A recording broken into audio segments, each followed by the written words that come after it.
Today we are going to time travel in the last and gloomy days of the 17th century. France at the time experienced economic crisis, wars, and the big famine of 1693-1694.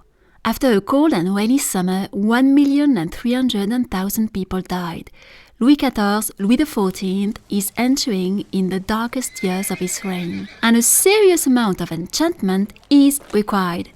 And it is exactly at this time that a new genre officially appeared in literature, the fairy tale. The mother of fairy tale, Madame d'Aulnoy, Marie-Catherine Jumelle de Barneville, Comtesse d'Aulnoy, though she was only a baronne actually, is working at her desk.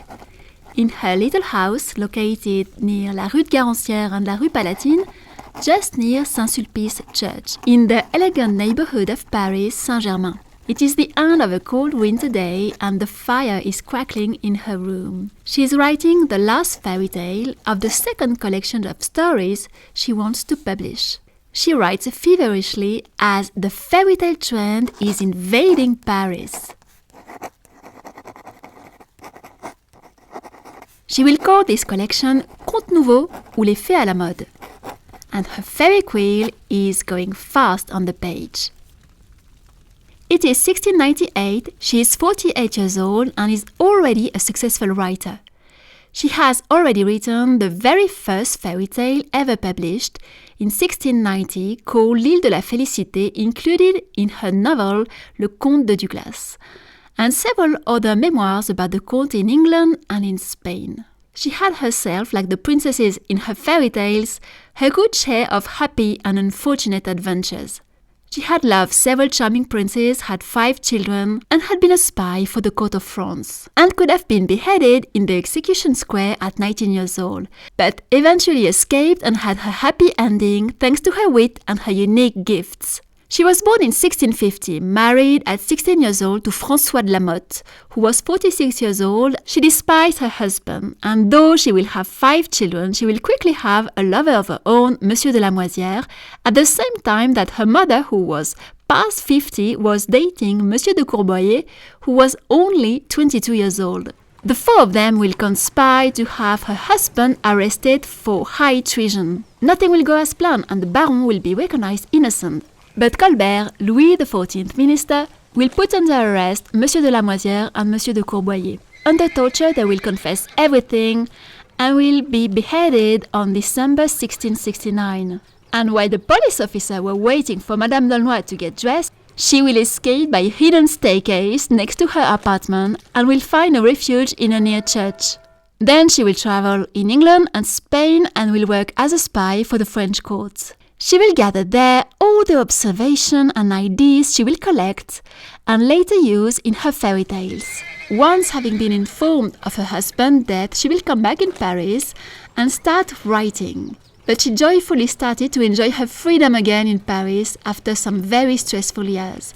And here she started her own salon littéraire, and of course Madame d'Aulnoy would read her stories. But once again, in 1699, she is compromised by her friendship with the beautiful Angélique Tiquet. Angélique Tiquet was, at 41 years old, the most beautiful smile in Paris, and she was accused of an attempt of murder on her husband. And Madame d'Aulnoy was suspected to be her partner in crime. Angélique Tiquet will be eventually beheaded on June 17, 1699, the same way at the same place that her lover, Monsieur de la Moisière, had died exactly 30 years earlier. Madame d'Aulnoy will be seen as innocent and will not join the mob gathered to see her friend died. The executioner will need 3 attempts to eventually separate Angélique's head from her body. And after this dramatic event, Madame d'Aulnoy got sick and had to stay in bed for many months. In the last years of her life, she eventually moved to la rue de Saint-Benoît and died from a heart attack on January 14, 1705. Little did she know that she will be remembered as La Fée des Contes and that her fairy tales will secure her fame throughout the centuries.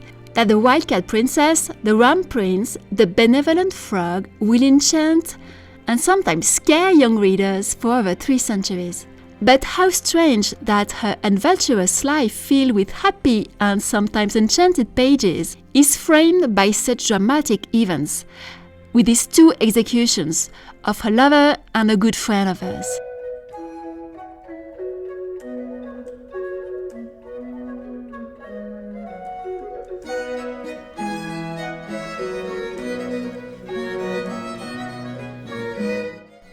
Madame d'Aulnoy published two collections of fairy tales, Les Contes des Fées in 1697, followed by Les Contes Nouveaux ou Les Fées à la mode in 1698. But she never revealed her sources, unlike other writers like Charles Perrault. Having been raised in Normandy, though, she very likely used a lot of the folk tales from there, a rich soil for legends and stories just near Brittany. When we read her fairy tales, we are never surprised to see cats writing poetry, bluebirds doing some love declarations to princesses, and frogs traveling in carriages. Madame d'Aulnoy was obsessed with the opposition animal-human and metamorphoses and animal transformations. She even created her own verbs and vocabulary to describe these metamorphoses. We don't only travel in the fantasy world of her dreams, we also travel at Versailles, Paris, and in the aristocratic society of the late 17th century. Her fairy tales are permeated with aristocratic values, such as nobility, rank, birth, and distinctions. And all of her main characters are from noble birth. They are all princes, princesses, kings, and queens, unlike Charles Perrault, who feature characters from poor backgrounds, like in Cinderella, Puss in Boots, or Le Petit Poucet. Madame d'Aulnoy is absolutely not interested in peasants, farmers, shepherdesses, or servants. She's just not. She prefers her princesses. That said, the concept of social ladder doesn't exist at all in France in the 17th century. The kingdom is deeply built in ranks and hierarchy, and even philosophers or poets like La Fontaine absolutely don't encourage their readers to get out of their condition. Her fairy tales reflect the fashion trends of her time in clothes, food, decor, houses, castles. She enjoys going into infinite details in her descriptions of palaces, gardens, fireworks, events, which appear very much like copies of the enchantments of Versailles. The readers of her time would have found all these wonders pretty normal. Here is an excerpt of the description of White Cat's castle. Thousands and thousands of lights from the vaulted roof of the saloon down to the floor illuminated a portion of the other apartments, which were also filled with chandeliers, girandoles, and stages covered with wax candles. In fact, the magnificence was so great that it was not easy to imagine the possibility of it. Let's hear what Philibien, the building's historiographer of Louis XIV, Louis XIV, writes in his memoirs. Rempli d'une infinité de lumière, outre 25 lustres de cristal, chacun de 10 bougies, qui éclairaient ce lieu et qui tombaient du haut de la voûte, il y en avait encore d'autres attachés avec de grandes échappes de gaze d'argent.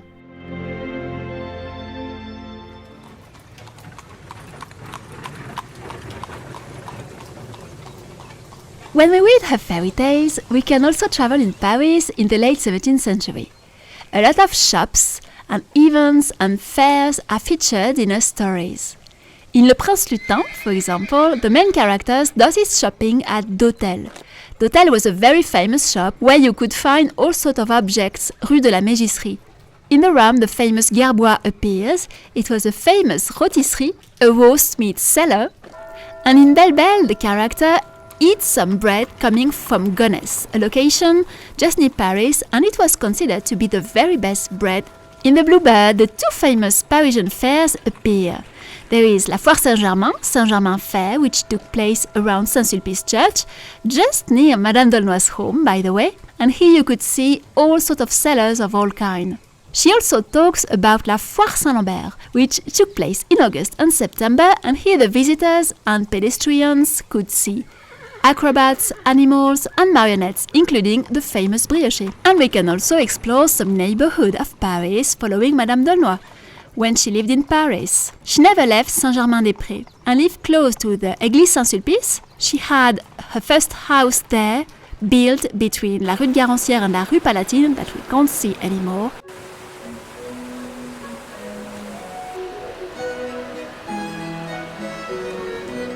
And later in her life, she moved Rue Saint-Benoît.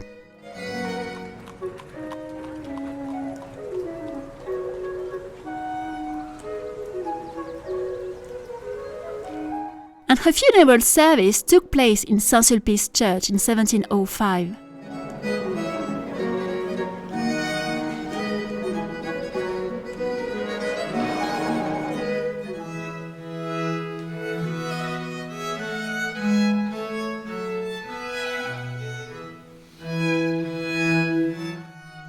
Madame d'Aulnoy's fairy tales play a part in the evolution of the status of women in the 17th century France. All her fairy tales celebrate women, witty women, educated women, beautiful women, women poets, powerful women, skillful women. They are a mirror of the women of the late 17th century who start to have access to literary academies. Like in White Cat, for example, who could have a seat in an academy. Another interesting thing to notice is that the fairies largely dominates her fairy tales. There are 48 different fairies in her stories and only 7 magicians. And her fairies are very powerful characters who command to everyone, including men and the other inhabitants of the fairy tale worlds.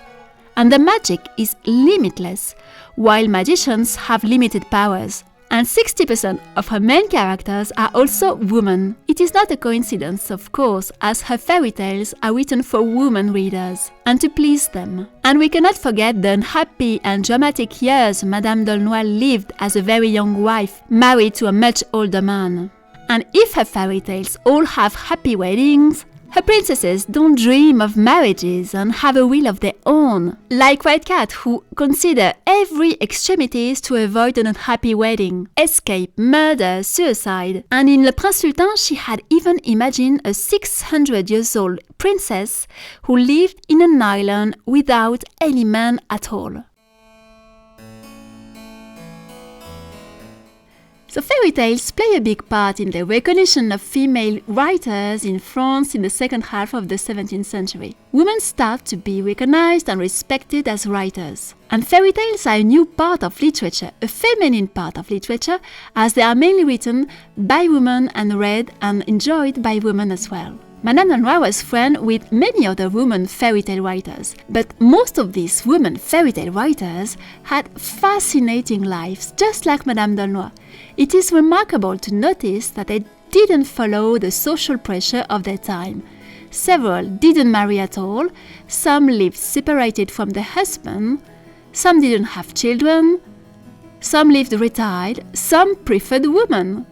Writing fairy tales seemed to have been, for many of these ladies, a refuge and the possibility to escape from a taught reality. Mademoiselle de Lhéritier, for example, born in 1710, decided not to marry, to make time for her writing. And in her fairy tale, she shows all her creativity in her monsters. She adored monsters, and Madame d'Aulnoy's monsters would look like very sweet, innocent creatures compared to hers. Mademoiselle Lhéritier, born in 1664, was the daughter of the historiographer of Louis XIV, Louis XIV, and she was also a friend of Madame d'Aulnoy. She had a salon littéraire where she invited other writers to discuss literature, fairy tales, and she opened it twice a week. Madame de Murat, born in 1670, was the most scandalous of them. She was also a friend of Madame d'Aulnoy. And like her, she also lived separated from her husband, who was violent and depraved. She lived on her own in Paris, where she met regularly Madame d'Aulnoy and Mademoiselle de La Force in Madame de Lambert's salon. Madame de Lambert was another woman writer who didn't write fairy tales, but who is also very interesting. And Madame de Murat published many collections of fairy tales, but she had to leave Paris as she was suspected of being a libertine, and for her preference for women who started to be a little too obvious, especially because she was dating women from respectable families. Madame Levesque, born in 1703, had a more classic life. She spent her life reading, writing, and doing some poetry. But she also published 2 very surprising fairy tales in 1744. They have a sci-fi, modern, fantasy, dark flavor you would never expect to see in 18th century fairy tales. In her fairy tale, Le Prince des Aigues Marines, the hero has a superpower. He can kill anyone with his eyes, and as a result, he lives surrounded by corpses. In the same fairy tale, she also imagined a night island surrounded by eternal darkness. And my other favorite one, just after Madame d'Aulnoy, is Mademoiselle de La Force, Charlotte Rose Common de La Force, born in 1660. Some pages of her own life definitely look like a fairy tale, though unfortunately she didn't have a happy ending. She was said to be the most beautiful creature, as she appears in this painting. She had black eyes, beautiful black hair, and tiny feet. She was very ambitious and very romantic, but not very modest. She said from herself, "J'étais formée pour être reine." And at 13 years old, she was Demoiselle d'honneur of the Queen. She had several famous lovers, and at 33 years old, she was passionately in love with Charles de Brioux, 8 years younger than her, who was the son of a rich aristocratic family. When the father learned about their relationship, he forbid his son to ever see Charlotte again. But sometimes the boundary between fairy tales and reality vanishes. When she was told she couldn't see her lover again, she decided to join a musician and his dancing bears, which were very common in the streets of Paris at the time. She dressed in a bear skin, just like the princess in donkey's skin, and danced with the other bears in the court of her lover's father's hotel. Hoping to get recognized by Charles, she could approach and talk to him. After this performance, Charlotte, the bears and the musician left and crossed the Pont Neuf and came back at l'Hôtel d'Elbeuf, Rue de Vaugirard, where Mademoiselle de La Force lived. Charlotte and Charles will eventually marry in 1687 despite the disapproval of Monsieur de Brioux' father. They lived for a few weeks at Versailles, protected by the King Louis XIV, but the father did everything he could to cancel this wedding. After this stormy event and unhappy ending, Mademoiselle de La Force found some comfort at her desk and started writing. She wrote a novel, historical books, and a collection of fairy tales, like so many other women of her time. She wrote The Good Woman, The Wizard, Percinet, Green and Blue, The Power of Love, all published in 1697, under the title Les Fées, les Contes des Contes. Her fairy tales are full of allusions to her experience and her life at Versailles, and the unfortunate events that followed her wedding.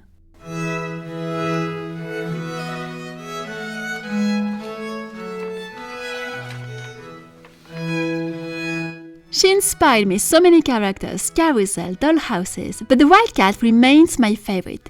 It's a pretty long story of a princess turned into a cat that I visited many times. But this year I decided to go back exploring White Cat for a new book project. And I will keep you updated with videos focusing on this project in the upcoming months and weeks. I'm also collaborating with Mr Lawrence Caldwell. You have heard if you have listened to my video about Le Comte de Tilly, and it was him who was narrating Le Comte de Tilly's memoirs in my historical series. And we have a project of an audiobook of White Cat, and if you are subscribed to my newsletter, you will be notified in advance when this audiobook is available.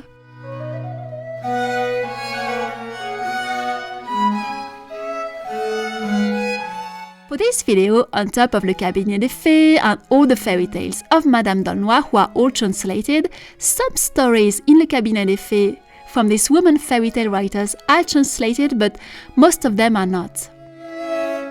I also used the presentation and biographies by Elisabeth Lemire, and the biographies in Aventurière et Intrigant du Grand Siècle by Maurice Rat, also available in French. And this big Bible about Madame d'Aulnoy's fairy tales by Nadine Jasmin. Naissance du conte féminin, Mots et Merveilles, les contes de fées de Madame d'Aulnoy. It was published in 2021 and it is a massive, about 750 pages book. If you like what you saw, don't forget to subscribe and I will see you very soon.